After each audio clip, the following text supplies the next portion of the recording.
Tama. Bigyan siya ng 2 bagsak. Ginoo, maaari ka bang tumayo?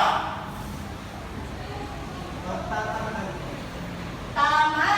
Bigyan siya ng 2 bagsak. Mula sa aking ipinakitang larawan, batid kong may ideya na kayo kung ano ang paksa natin ngayong araw. Opo. Binibini, maaari ka bang tumayo? Ang ating magiging pagsasalo nito ay makuha kasalanan sa Panginoon. Tama.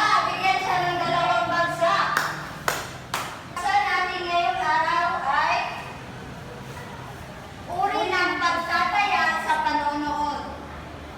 Maliwanag ba? Opo. At ngayon ay meron ako dito dinulong letra. Nais kong buuin nito. Habang lahat, ipapangkat ko muna kayo sa 4 na pangkat. Ito ang pangkat 1, pangkat 2, pangkat 3, at pangkat 4. Maliwanag ba? Opo.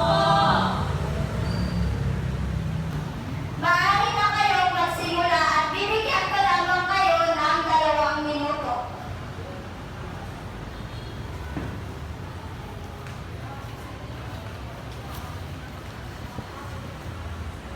Tapos na ang 2 minuto, maaari nyo na itong idikit sa pisara ang inyong mga ginawa.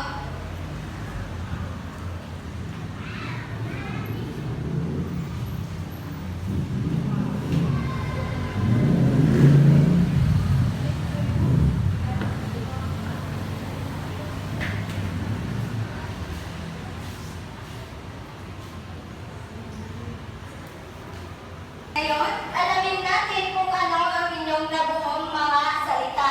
Pangkat 1, pagtatanghal.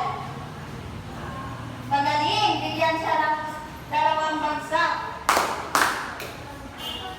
Ngayon, alamin natin kung ano ang ibig sabihin ng pagtatanghal.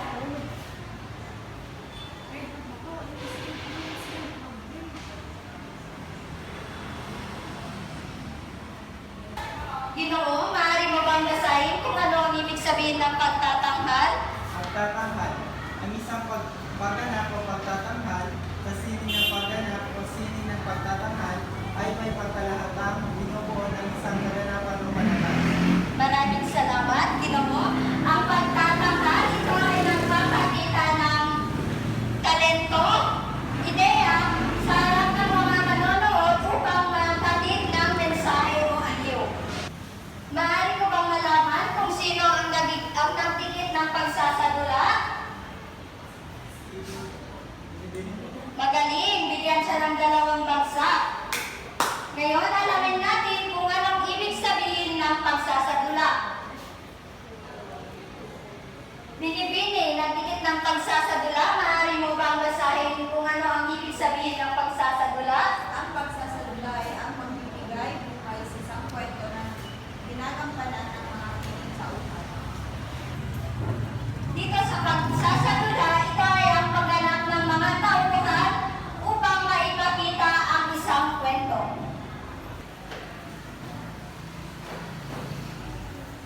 Binibini, maaari mo bang basahin kung ano ang ibig sabihin ng pagpapakitang guro?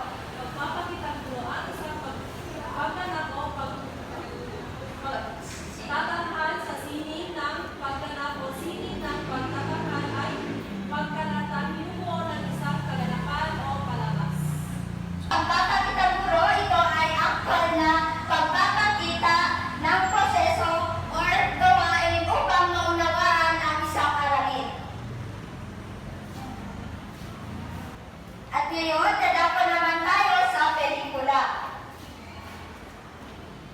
Ginoo, maaari mo bang basahin kung anong ibig sabihin ng pelikula? Pelikula. Ang pelikula, kilala din bilang sine at inilakang tabi, ay isang larangan ng sinasakop ang mga gumagalaw na larawan bilang isang anyo ng sining o bilang bahagi ng industriya ng libangan.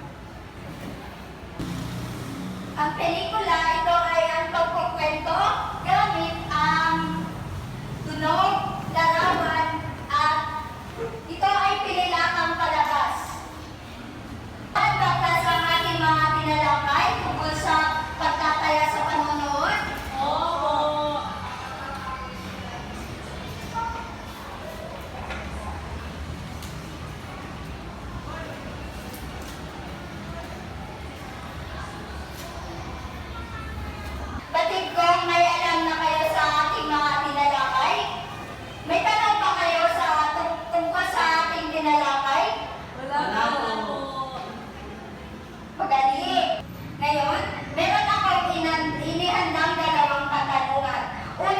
katanungan, ano nga ulit ang uri ng pagtataya sa panonood? Ginoo, maaari ka bang tumayo? Ito ay ang pagtatanghal, pagsasagutan at pagpapakitang guro at ang pelikula. Binibini, tama bang kanyang sagot? Opo. Magaling, bigyan ng dalawang bagsak. Malawang katanungan, bakit mahalaga ang makrokasanayan sa panonood? Binibini, maaari ka bang tumayo? Mahalaga ang magkakasanayan dahil makatulong ito sa mas malinaw na pag-unawa ng mensahe, paglinaw ng kritikal na pag-isip, at pagpapahusay ng komunikasyon. Ginoo, tama ba ang kanyang sagot? Opo. Magaling, bigyan siya ng dalawang bagsak. Para sa susunod nating gawain, papangkatin ko muna kayo sa dalawang pangkat. Ito ang magsisilbing unang pangkat at pangalawang pangkat.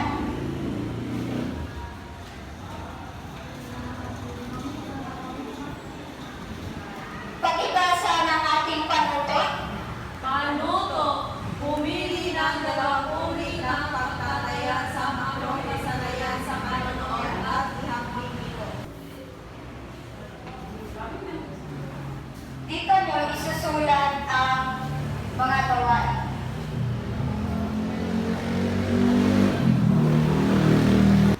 Tapos na ba, class? Maaari nyo lang idikit sa unahan at isa lamang ang mapresenta sa unahan.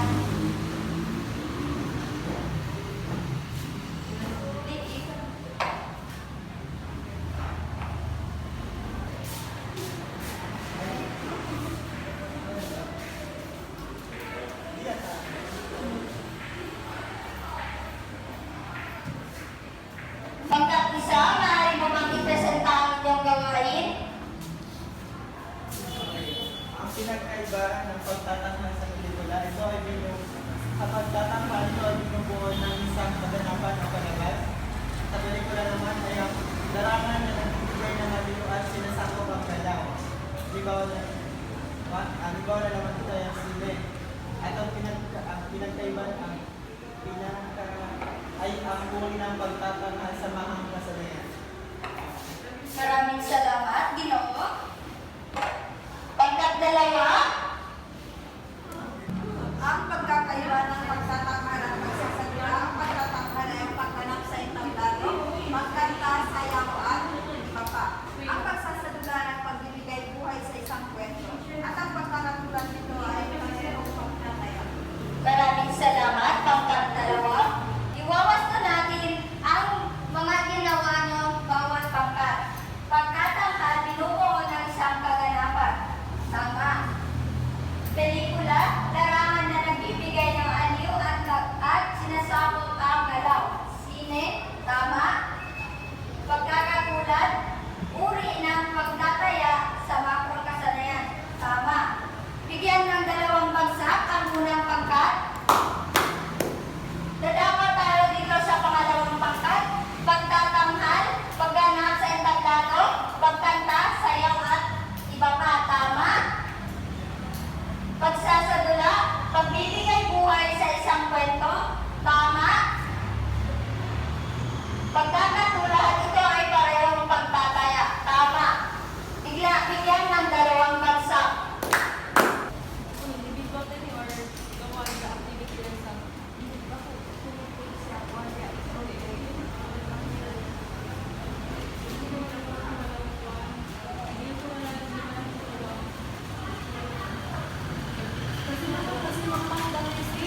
Ngayon, dadako tayo sa inyong susunod na gawain.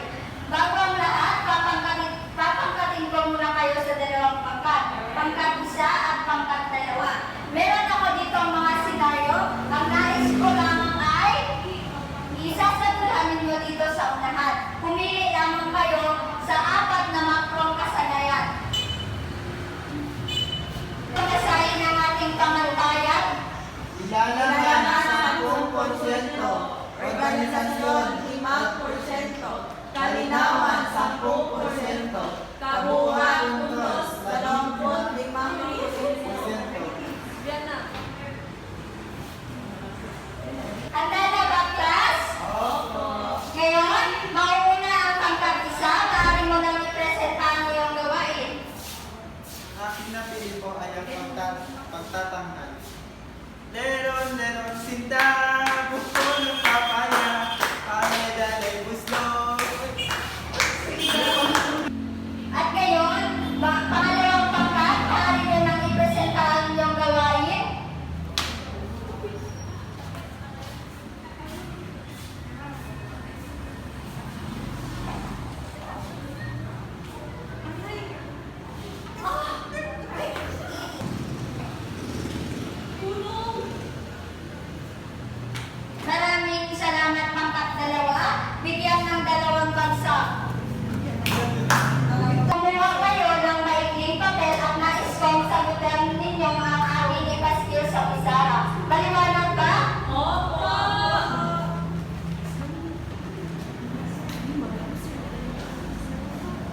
Pakibasa ng panuto.